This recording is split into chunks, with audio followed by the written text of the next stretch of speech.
place so empty. Holy fuck.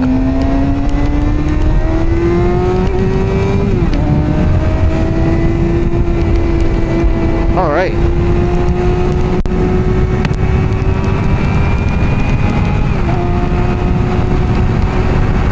Let's talk about getting your first bike. So I've seen a few different videos this morning and I kind of wanted to touch on both topics. I've seen a video from Official Don talking about explaining the different types of bikes to everybody, and he kind of spoke about how Yamaha fucked up the CCs in terms of the R7 being slower than the R6 and the R9 being just as fast, etc, etc. And I realize a lot of new riders or just people that are new to motorcycles in general don't know what's going on there. I always see videos of people asking what bike they should get, what's a good beginner bike, what's a good first bike. And in this video, I kind of just want to talk about sport bikes and super sports. So we're going to hold it just to those topics. We can always talk about cruisers, adventure, and all those other types of bikes on a different day. Keeping it to super sports and sports today. So, my recommendation, and I want to talk specifically to the girl I saw today. I'm going to try to tag her below. You're about 5'4", you said.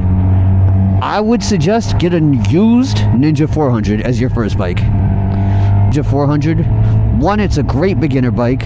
Two, emphasis on used. You're gonna buy it used because you're gonna spend $4 grand on it used, and you can beat the shit out of it. You can literally total that bike and rebuild it and still sell it for about $3 grand. So you're gonna spend $4 grand, you're gonna sell it for $3 grand when you're ready to upgrade. Now, a lot of people don't believe in beginner bikes or getting a 400 to begin on. I think it really depends on a few different factors. One of those factors being, what are you buying a bike for? Do you want to go fast? If you want to go fast, the Ninja 400 is not the bike to go fast on, but it's still a great bike to learn on. Also, how strong are you? How comfortable are you with weight? And also, I believe new riders should be able to flat foot their bikes. Now, people are going to hate me for that. You don't have to flat foot your bike. I personally cannot flat foot the bike I'm on right now. I'm riding this bike. I've had it for over a year almost. I can't flat foot it. So is it a necessity? No, but I am also not a beginner. I've been riding for about 10 years. I think people that are brand new starting out, it's hard for them to learn all of the things that comes with riding a motorcycle and also work on their balance and not be able to catch themselves on a flat foot. I don't want to spend too much time talking about flat footing bikes, but I definitely think it's just one of those factors that leans into helping you when you're learning out. So for shorter riders, I'd suggest a Ninja 400 to start out on. You're a little bit taller, I suggest a Ninja 650. Same idealism though. Get it used. You can beat the shit out of it. Ninja 650 is going to give you a little bit more range in terms of what you're going to grow out of. Still a decent top speed. You can get like 130 on a Ninja 650, 135-ish. On a Ninja 400, you're going to get like 115, 120-ish, depending on how light you are. Great beginner bikes. So I definitely say Kawasaki over Yamaha in terms of getting that Ninja 400 over that R3. I don't suggest getting a brand new Ninja 500 to anybody because you're going to lose so much money. One, if you outgrow it, or two, if you damage it in any way, shape, or form, you're going to lose all your money. Or at least, 60% of the value of the bike. So don't spend 8 grand, 9 grand on a brand new Ninja 500. Go get a used 400.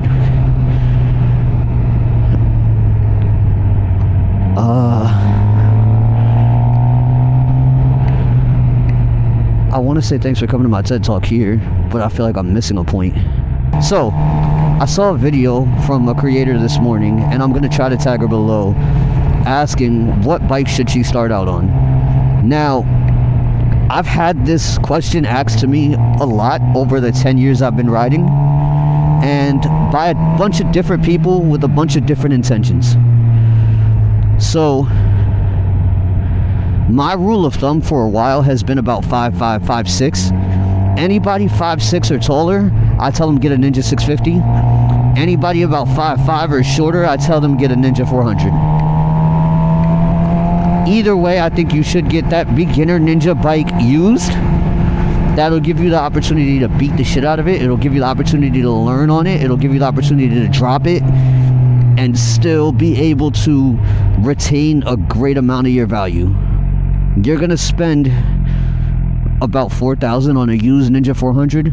You're gonna spend about $6,000 on a used Ninja 650. And after you're done learning, after you've put a year on, after you've put 4, 5, 7,000 miles on it, you can still sell it for about 80% of what you paid for it. So Ninja 400, you buy it for 4K used, you sell it for about 3K after you've beat the shit out of it. Ninja 650, you're gonna spend about $6,000, you can sell it for about $4,500 after you've beat the shit out of it. That's a great beginner bike in my opinion. If you don't want to go fast, like going fast is not necessarily your cup of tea, you can take that Ninja 650 and live with it forever. It's a great middle ground bike. It has a top speed of about 135 and you can live in it. I think a lot of people's desire when it comes to motorcycles is not really top speed, it's more so acceleration, and that's where the super sports really come into play. The super sports get to every speed faster than the sports. The thing is, if you line them both up, that Ninja 650 takes about 2 business days to get to 150. I'm sorry, the Ninja 650 takes about 2 business days to get to 130, where the ZX6R is going to get there in a few seconds. That's the biggest difference, honestly, is how fast these bikes get to that speed. The acceleration from bike to bike is a lot different. So I think you should start out with something that takes a little bit longer to build up to those speeds. Just get comfortable on the bike, learn all the things. Don't spend a bunch of money learning. Try to go at it as budget friendly as possible. And in a year or two, then upgrade to a bike that you really love. After you've done, you've been on the bike scene for a bit, you have your knowledge, you have some know-how, you have some skills, and you develop it out. Anybody that tells you they outgrew a 400 or a 600 in a month is lying to you. Realistically speaking, those motherfuckers can't ride. Argue with the wall in my comments, I don't care. If you tell me you outgrew your bike in a month, you can't ride. Any fucking monkey can twist a throttle. I say that as I'm about to die. Any idiot can twist a throttle and go in a straight line really fast. Like that's not impressive. Ask that same guy who tells you he outgrew his Ninja 400 to do a U-turn.